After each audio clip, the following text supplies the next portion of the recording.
Episode की शुरुआत में मिस रिव डायरेक्टर सोयोंग को कहता है, शायद तुम्हें सदमा लग गया है इसलिए तुम ऐसी बातें सोच रहे हो, वरना तुम ऐसी बातें कभी नहीं सोचती। डायरेक्टर सोयोंग कहता है, मैं ऐसा सोच नहीं रही हूँ, बल्कि मैं फैसला ले चुका हूँ और ये फैसला तुम्हारे मना करने से भी नहीं बदलेगा। लेकिन मुझे तुमसे उम्मीद है कि तुम मेरी बात मानकर मेरे साथ चलोगे। मिस रिव कहती है, पिछले 10 सालों से हम दोनों ने कभी नहीं बात की। डायरेक्टर सोयोंग कहती है, जिंदगी और मौत का सवाल नहीं होता तो मैं तुमसे कभी नहीं मिलती और मेरे पास बस 1 महीना है। तभी मिस रिव पूछती है, तुम्हें ये डेडलाइन किसने दी? क्या तुमने खुद मौत का रास्ता सुना? मिस रिव वहाँ से उठकर जाने लगती है और उसे कहता है, वैसे ये किसी मदर से काम नहीं। मिस रिव घर चली जाती है और उसे मिस सोय मैसेज करके पूछती है, तुम्हारी डायरेक्टर सोयोंग के साथ मीटिंग कैसे रही?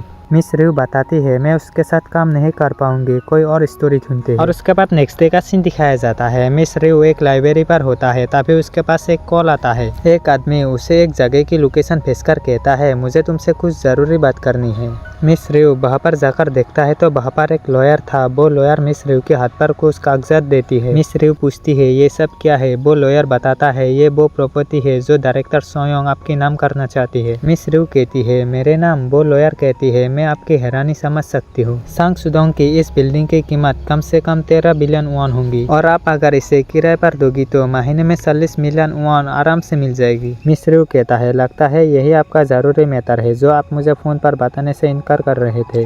वो लॉयर कहता है, जी हाँ, वैसे मुझे पहले ही समझ जाना चाहिए था कि आप बिजी होंगे। आप चाहो तो ये बात हम बाद में भी कर सकते हैं, लेकिन अभी कागजात बनाने के लिए प्रेसिडेंट की रजिस्ट्रेशन कॉपी आप मुझे दे सकती हो?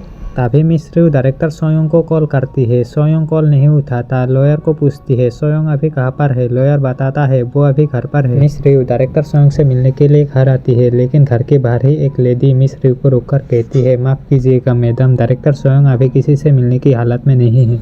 मिस रिव कहती है, आप बिल्कुल टेंशन मत लो, मैं उसके सामने नहीं जाऊंगी। वो लेडी मिस रिव को अंदर ले जाती है। मिस रिव पूछती है, कौन सा रूम है? वो डायरेक्टर सोयोंग के दरवाजे के बाहर जाकर कहता है, तुम अगर किसी के साथ तकलीफ नहीं बांट सकते हो तो अपनी प्रॉपर्टी क्यों बांट रहे हो? हम दोनों अपनी अपनी दुनिया में मस्त रहते हैं, तुम मुझे दोबारा कांटेक्ट मत करना, मैं तुम्हारे लिए दुआ करूंगी। और एक कहकर वो वहाँ से निकल जाती है।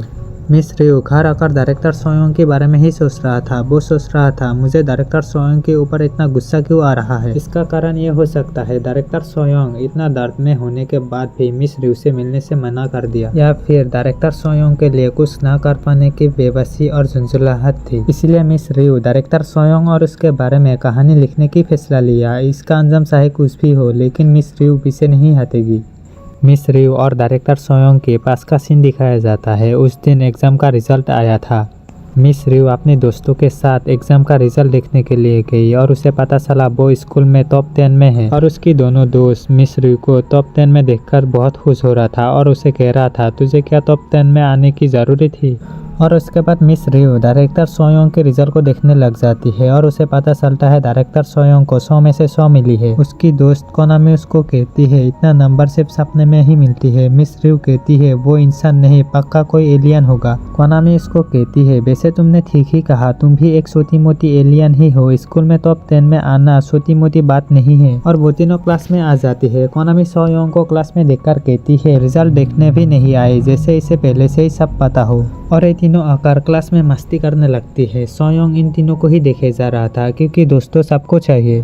मिस रिव क्लास खत्म होने के बाद अपनी माँ की स्टोर पर आता है और वो देखता है उसकी माँ से एक लेडी फाइनेंस के पैसे मांगने के लिए आई है। उसकी माँ उस लेडी से कहती है, सुबह सुबह गैस की चूल्हा खराब हो गया था और उसे ठीक करना पड़ा। वो लेडी कहती है, परेशानियाँ कभी खत्म नहीं होती, कल तक किस्ती चुका दोगी तो तुम्हारे लिए बहुत अच्छी रहेगी। उस लेडी के जाने के बाद मिस रिव अपनी माँ के पास जाकर कहता है, माँ मैं आ गई। उसकी माँ उसको कहता है, तुम आ गए, आज तो तुम्हारा रिजल्ट मिलने वाला था ना? मिस रिव कुछ भी नहीं कहता और चुपचाप बैठा रहता है। तभी उसकी माँ कहता है, क्या हुआ, अच्छी नंबर नहीं आई है क्या? मिस रिव अपनी मार्कशीट निकाल कर अपनी माँ को दे देता है और उसकी माँ मार्कशीट देकर बहुत हैरान हो जाता है और उसको कहता है, मेरी बेटी पूरी स्कूल में टॉप 10 पर आई है।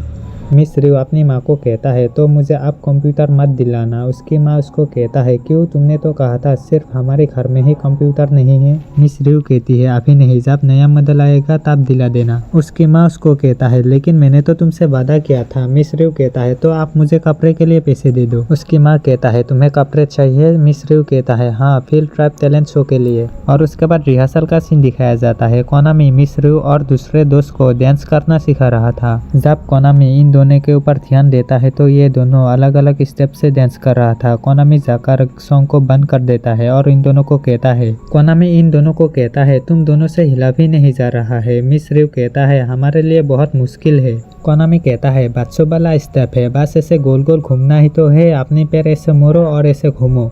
ये दोनों भी कोनामी की जैसे ही करने लगती है, लेकिन वो तीसरे लड़की गिर जाती है और उसके पैर में चोट लग जाती है और ये दोनों क्लास में आ जाती है। क्लास में आकर पूछती है कोई पार्क में कि उनके लिए बैकअप डांस करना चाहेगा। क्लास से कोई रिस्पॉन्स न मिलने की वजह से ये तीनों उदास हो जाता है और वहीं पर खड़ी हो जाती है।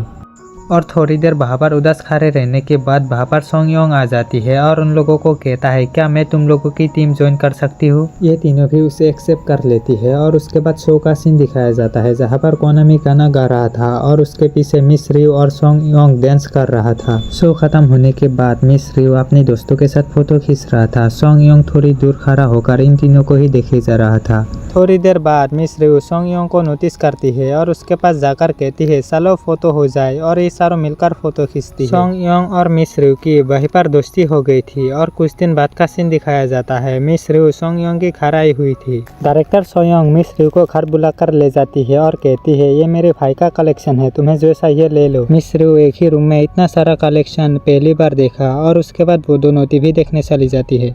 डायरेक्टर सोयोंग कहती है मेरा भाई पूरा पागल है, हाई स्कूल में है फिर भी एक भी मूवी नहीं छोड़ता और पढ़ाई में मुझसे भी तेज है।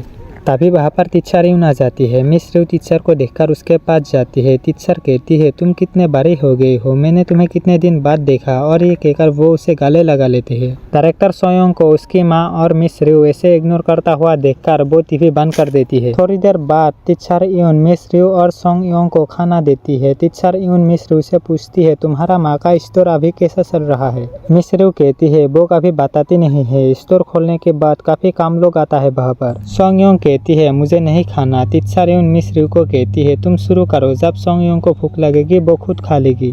तभी वहाँ पर सांगहाक पहुँच जाती है। टीचर यून मिस रिव को कहती है ये सांगयांग का बड़ा भाई है, और सांगहाक को कहता है ये मेरे पुराने स्टूडेंट है। सांगहाक बताता है मैं इसे जानती हूँ, इसका नाम है री यूनजू। सांगयांग पूछती है ये मेरी दोस्त है, तुम इसे कैसे जानते हो। सांगहाक कहती है मैं इसे बहुत पहले ही मिल चुका हूँ। सांगयांग कहती है पहले कब। मिस रिव कहती है ये बहुत पुरानी बात है।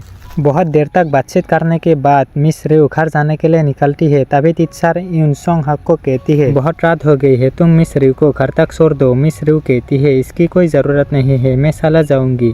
टीचर यून कहती है नहीं बहुत रात हो गई है, और सांगहाक को उसके साथ भेज देती है। ये दोनों बस पकड़ती है। बस से उतरने के बाद मिस रिव सांगहाक को कहती है अब तुम जा सकते हो, यहाँ से मेरे घर ज़्यादा दूर नहीं है। सांगहाक पूछती है तुम्हारा घर किस तरफ है। मिस रिव बताती है यही पास में ही है और तुम्हें मेरे घर तक आने की ज़रूरत नहीं, मैं चला जाऊंगा, मुझे डर नहीं लग रहा। सांगहाक मिस रिव से अपनी बहन के बारे में पूछने लगती है। मिस रिव बताती है वो पढ़ने में बहुत तेज है और बाकी चीज़ों में भी बहुत अच्छे है वो। और तुम आगे कौन सा सब्जेक्ट लेने वाले हो। सांगहाक कहता है मैं आगे फोटोग्राफी लूँगा। और तुमने क्यों पूछा। मिस रिव बताती है तुम पढ़ाई में इतने अच्छे हो, इसलिए मुझे लगा कि तुम एक नॉर्मल रास्ता चुनोगे। सांगहाक पूछती है तुम्हारे हिसाब से नॉर्मल रास्ता कौन सा है। मिस रिव बताती है जो पढ़ाई में अच्छी होती है वो साइंस या मेडिकल ही लेती है। मिस रिव सांगहाक को अपने घर तक नहीं ले जाना चाहती है, इसलिए वो बहाना बनाकर कहती है मुझे अभी कुछ सामान के लिए सुपरमार्केट जाना होगा, तुम यहाँ से घर जा सकते हो। सांगहाक मिस रिव को कहती है ठीक है, और एक एकड़ वो मिस रिव के साथ ही जाने लगती है। मिस रिव कहती है तुम्हारा घर इस तरफ है ना, और मुझे बहुत सारा सामान खरीदना है, सामान लेते लेते तुम बहुत लेट हो जाओगे। सांगहाक कहता है मेरे पास बहुत टाइम है। वो दोनों आकर एक दुकान के सामने रुक जाती है। मिस रिव दुकान के अंदर कुछ सामान खरीदने के लिए जाती है और वो बाहर आकर देखता है सांगहाक फोटो खींच रहा है। मिस रिव सांगहाक के पास आकर उसे पूछती है तुम यहाँ पर क्या कर रहे हो। सांगहाक कहता है कुछ भी नहीं, कितना खूबसूरत गली है। मिस रिव कहती है तुम्हें ये गली खूबसूरत लगी। सांगहाक कहता है और नहीं तो क्या। मिस रिव कहती है अगर तुम यहाँ पर रहते तो तुम्हें पता चलता, यहाँ पर बहुत प्रॉब्लम्स है और तुम यहाँ से चले जाओ, मुझे यहाँ से अकेला जाना है। सांगहाक कहता है मैं तुम्हारी बात समझ गया, तुम यहाँ से जा सकते हो। और मिस रियू गुड नाइट कहकर वहाँ से जाने लगती है। सांग हाक मिस रियू को रोककर सॉरी कहता है और कहता है तुम बिल्कुल सही कह रहे हो, यहाँ पर रहने वाला है इस जगह के बारे में अच्छे से जानता है। मिस रियू कहती है सॉरी मत कहो, शायद मैंने ही ओवर रिएक्ट कर दिया क्योंकि मैं यहाँ पर रहती हूँ और लोग सोचते हैं मैं यहाँ की बहुत कॉन्फिडेंट लड़की हूँ। सांग हाक कहता है मैं भी ऐसा ही हूँ और मेरे भी कुछ ऐसी चीज़ें हैं जो मैं किसी को दिखाना ही नहीं चाहता और मैं हमेशा छुपा कर ही रखता हूँ। मिस रियू पूछती है तुम्हारे पास ऐसा क्या है? सांग हाक कहता है बहुत कुछ है, ऐसा लगता है अगर मैंने दिखा दिया तो लोग मेरे ऊपर हंसेंगे और अगर तुम चाहो तो मैं तुम्हें दिखा सकता हूँ। और वो अभी अभी खींची तस्वीरें मिस रियू को दिखाने लगती है। मिस रियू को भी वो फोटोज बहुत पसंद आया था और वो कहता है बहुत अच्छी है। उसकी बात सुनकर सांग हाक कहता है चलो अच्छी है, किसी और को भी तो पसंद आई।